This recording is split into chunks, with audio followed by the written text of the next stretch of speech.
The term close reading is being used a lot more these days, and it's because of the Common Core. There's a real shift with the Common Core away from trying to talk about the child's experiences or the teacher's purposes or a dozen other things, but to really put the focus on interpreting the text and thinking about the text. So it's really the author's words that matter most in reading within the Common Core, and that'll be a shift for some teachers. Now the emphasis is really shifting, and it's, bring the attention to the text as quickly as possible and focus the students on figuring certain things out about the text. Because of the nature of close reading, one of the things that you'd expect to see more of is rereading.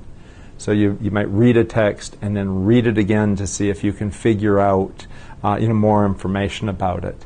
I think some teachers have students read a text more than once now, but it's more for practice. The idea of close reading would be that as you read it multiple times, you would be figuring out more and deeper information each time. So, let's imagine that you had the students read the text 3 times, which would be a huge amount in today's classrooms. They'd read the text maybe the first time just to figure out what the author was saying. Could you retell it? Could you answer simple questions about it? A second time, maybe they would read, and they still might pick up some details about what the author was saying.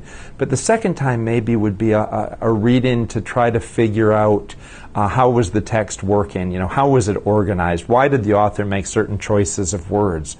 Why did they leave out other words, and so on? Why did they tell you in the order that they told you? And trying to understand the craft a bit more, and maybe where the author was coming from. Maybe a third reading, and again, you could still be figuring out things, what it said still and how it was working. But a third time might be more of a, let's really think about what this text means to us. Let's try to, how would we value this? How does it connect up with other texts that we've read? Is it similar? Is it different? Does this author have a different point of view than some other author? Those types of things.